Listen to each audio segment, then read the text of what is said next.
and today we will be tackling about artificial intelligence in education. Next slide, please. Next slide will be reporting by Jicon Dalupan. Yeah, good morning. For introduction, what is artificial intelligence or AI? Artificial intelligence is the simulation of human intelligence by machines that can learn, reason, and solve problems in education. AI is transforming the way students learn, teachers teach, and schools operate. It uses data algorithms and automation to create more personalized, efficient, and effective learning experience. Currently, the artificial intelligence, napakalaking bagay siya para sa atin ngayon, in modern day. No? And so sinabi dito sa slide na to is iniba niya yung how teachers teach and kung paano yung AI is nasusundan niya kung paano matuto yung mga students, and may part din na iniba niya kung paano mag-operate yung isang school, kung paano sila mag-restore ng data, and kung paano nila gawin yung mga procedures, and kumbaga hindi na mano-mano yung mga dapat nilang gawin. And with the help of artificial intelligence, mas napapadali yung pag-study ng mga students, and also for teachers, for example, computing the grades and restoring data, mas madali na para sa kanila because of AI. And also, isa pa dito is currently yung artificial intelligence is kumbaga sabi nga dito napaka-efficient niya, no? And that's it. Artificial intelligence, so napaka-laking tool niya in this space. And let's move on. Next slide, please. Ayan. Let's move on to the evolution of artificial intelligence or AI. And siguro isama ko na lang to. Summary ko na lang to. So, parang storytelling ko na lang siya. So, people have dreamed about making smart machines nung unang pang generations, kung naghihiling sila ng mas mapadali yung work ng tao sa bahay, sa job, business, or kung ano pa man. So yung mga tao is naghihiling talaga sila sa part na yun. And so next is nung in the beginning pala ng paggamit ng AI, official started niya is noong 1950 and formally named in 1956 by John McCarthy. So ayun, si John McCarthy. And then so parang storytelling effect lang ito. And so ayun, 1950s, and yung mga scientists, yung mga experts, nag-try sila pero nakagawa sila, pero sabi dito, AI seemed promising but it was too hard to make computers really smart. May kulang pa sa part na yon ng mga naunang AI. So yung kaya lang nila is yung mag-restore ng data, pero hindi pa sila may kulang pa sa language and sa math, sa mathematics, ganyan. So marami pang kulang sa AI noon. And so may part na nawala siya. So noong mga 1960s to 1970s, doon siya natigil. And pagdating ng 1980s, so yung expert, binalik nila to. And ito yung sabi dito na these systems were limited and AI funding slowed down again. Bumalik siya pero huminat siya dahil may part na sinabi dito na parang hindi siya afford ng mga experts, parang sobrang mahal ng kailangan nila. And ayun, may nung 1990s to 2000s, meron na naman nag-start na uli sila. And instead of giving computers rules, scientists started teaching them to learn from data. Ito na yung part na yung mga scientists, binigyan na nila yung AI o yung artificial intelligence ng sarili nilang data. So, kumbaga hindi na sila yung tipong susunod na lang sa rules ng mga tao. Kumbaga halimbawa, like for example, nag-search ako ng something like example ko na lang yung ginawa kong ano yan. Yung nag-search ako ng ano yan yung creature, mythical creature, like yung unicorn, yung dragon, tsaka yung mermaid. So, nag-search ako sa AI.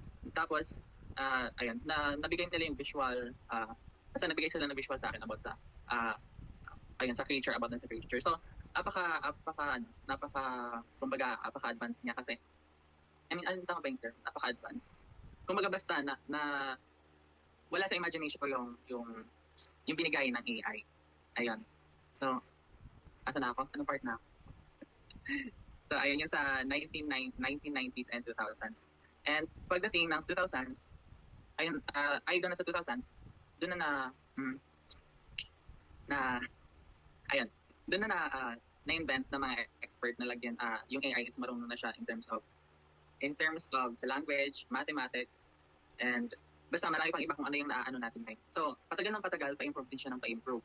No? And, of course, so basically, AI has gone from being a dream to a reality. No, dati, kung baga nung dati, nung in the beginning, yung mga tao, nangangarap lang talaga sila na sabi ko nga kanina, yung mga tao, nung dati lang, nag-ano sila, humihiling sila na mapadali yung works and businesses and kung ano pa yung mga pangangailangan nila sa loob ng bahay. Kumbaga ngayon, sa katagalan, nang dahil sa mga ayun, natupad yun and here it was, tsaka ginagamit na natin siya ngayon. And sobrang napakalaking tulong. And with lots of ups and downs along the way, yun nga, yung mga before maano yung AI or yung artificial intelligence, maraming struggle silang na nawala saglit, tapos bumalik ulit yung AI parang improve. And now it's everywhere and getting smarter all the time. So, ayun. Sabi ko nga, patagal ng patagal, mas nag-i-improve pa siya. So, imagine, no, mga siguro pagtanda natin, ano na kaya yung AI? Siguro, sobrang ganda na. So, ayun lang sa evolution. So, sa evolution of AI. So, nga pala yung unang nag-ano ng AI is si Alan Turing. And yung pangalawa naman is si John McCarthy. So, next slide po. Ayan. So, i-report ko po siya. Okay. Good day, everyone. This is the application of AI in education. There are 6 parts in application of AI in education. Number 1 is personalized learning AI. Sa personalized learning, ina-analyze na AI yung performance ng estudyante, yung pangangailangan, kung na-adapt ba nila yung pangangailangan nila ng mga estudyante, yung mga kumare kapag sa mga nila, sa education nila, na-adapt nila yun. So, yun, sa personalization, ganun lang siya. Kapag kumare, nangangailangan niya ng help yung student sa studies nila, sa ACADS, ganun. Sa AI is andyan para tumulong. And next is intelligent tutoring systems. Yung sa AI daw is nagbibigay siya ng instant feedback and guidance sa mga estudyante. Kasi may mga tinatanong na nila AI kung ano ba yung dapat nilang gawin dito or kung okay ba yung ginagawa nila. Then, nakakatulong si AI doon. Next is automated grading. Automated grading naman. Sina-check ni AI yung mga assignments, quizzes, and nakakapag-save siya ng time sa mga teachers. Kumbaga, para less hassle sa mga teachers. Next is yung language translation. Yung sa language translation naman, hini-help ni AI yung mga estudyante na maintindihan yung lesson sa ibang lengguwahe. Parang kapag, kunwari, sa Pilipino, kung Tagalog yung language, is tinutulungan AI na madaliin ng English. Ayan, ganun. Next is virtual classroom. Sa virtual classroom naman, sinusuportahan ni AI yung mga online learning like this, like what we are doing right now. Natulungan AI yung mga estudyante and yung mga guro para makapag-klase during asynchronous classes and during like typhoons, mga ganun. That's all for application of AI education. Thank you. Next slide, please. Be discussing the benefits of AI in education. So the first is improves learning efficiency through personalized content. Dito is mas napapahusay niya yung pagkatuto ng isang bata. Let's say for example, yung isang bata ay mahina siya sa math. So pwede niyang gamitin yung AI as a tool para matulungan siya na mas ma-enhance pa yung skills. Example, ang isang bata is nahihirapan sa math fractions. So di ba ang AI is napaka-easy na lang i-access para makakuha ka doon ng help at ng guide in order for you to be able to learn efficiency. Next, it saves teachers time by automating repetitive tasks. So eto, very common na to. So ngayon lang siya naging uso dahil ngayon meron ng parang lesson plan maker AI. So napaka-helpful niya sa mga teachers, especially sa mga teacher na gahul na sa oras. So, yung ibang teacher, yes, we cannot deny the fact that they are using AI to make their lesson plan. So, ayun. So, we cannot deny naman talaga na helpful talaga ang AI. And next, it provides 24/7 learning support for students. So, eto, very timely and relevant sa mga estudyante kasi nagiging kumbaga parang source of strength ng mga students kasi parang dito na talaga sila nagre-rely, no? Parang 24 hours na sila just kahit easy assignment, dito na rin sila umaasa sa mga AI. So dito na sila nagpapatulong. Kumbaga parang nawawala na yung self-learning ng isang bata dahil sa AI.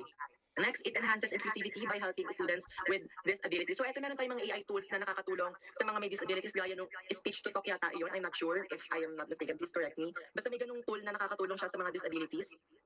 Next, it uses data to identify learning gaps and improve teaching strategies. So yung AI is pwedeng maging tool siya, no, para maka-identify ng learning gaps ng isang bata. Let's say for example, ina-assess mo yung bata, pwede mong gamitin yung AI para magpatulong ka if ano pa yung kulang sa bata at ano pa yung need ng isang bata para mas ma-improve mo pa yung teaching strategies mo. So AI is very helpful talaga, no? We cannot deny that.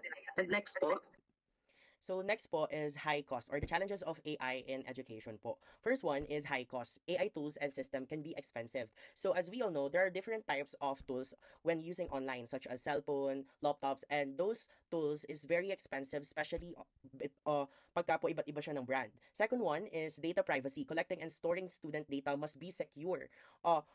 There's a lot of instances na nagnanakaw po ng information with regards to AI. And marami na din po talagang na-plagiarize when it comes to information researches, information online. Marami na din pong nananakaw. And ito po yung isang challenges ng AI na hindi talaga mawawala. And kaya kailangan din ng isang estudyante na alam niya kung ano yung tama at mali or ethical consideration when using AI. Job impact or some teaching tasks may be replaced by machines. We cannot deny the fact that there are a lot of machines that are using AI or there's a lot of machines na AI na.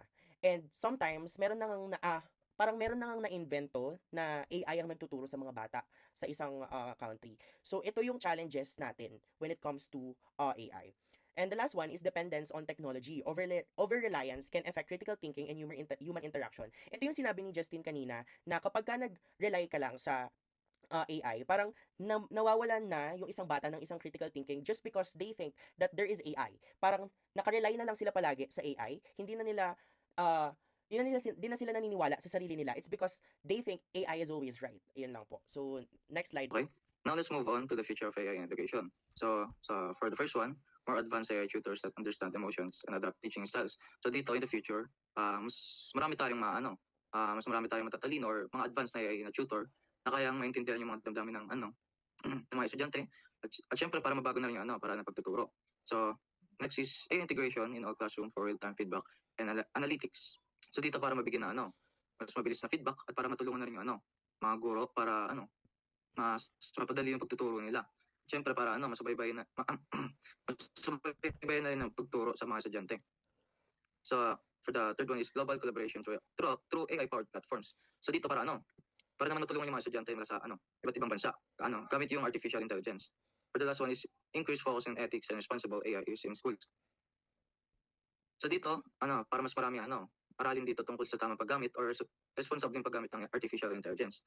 Now let's move on to the conclusion. Let's move on sa conclusion. AI in education is a powerful tool that can revolutionize learning and teaching. While it offers many benefits such as personalization, efficiency, and inclusivity, it must be used responsibly to address challenges like privacy, cost, and human interaction. The future of education with AI depends on balancing technology with irreplaceable role of teachers. Basically, sinasabi lang po dito ang challenges and benefits of AI, that AI is a powerful tool and we can use it as a tool. And we can utilize these AIs with ethical consideration, with responsible users of AI, to address the cost or the human interaction between humans, like classmates we have. Next one, the future of education with AI depends on balancing teaching with irreplaceable role of teachers. Meaning, hindi daw po dapat binibigyan ng notation na ang AI ay dapat maging teacher in the future. Ang teacher ay teacher. Hindi pwedeng maging teacher ang AI. Pwedeng maging tool ang AI, but they are not a teacher. Next one po. So before we end this report po, I would like to end this with a quotation. The future of AI is not about replacing humans, it's about augmenting human capabilities. Sinasabi lang po dito na AI is not replacing every human. It augments human capabilities na ina-enhance yung capabilities ng isang bata. Tinitingnan po natin kung ano yung kakayahan nila through AI. And masasabi po natin that it very progressive na ang AI lately, especially that in this generation that AI is very rampant nowadays. So let's utilize AI in ethical manner kasi mas marami na ding way kung paano gamitin siya, but correctly as a student po. Yun lamang po at maraming salamat.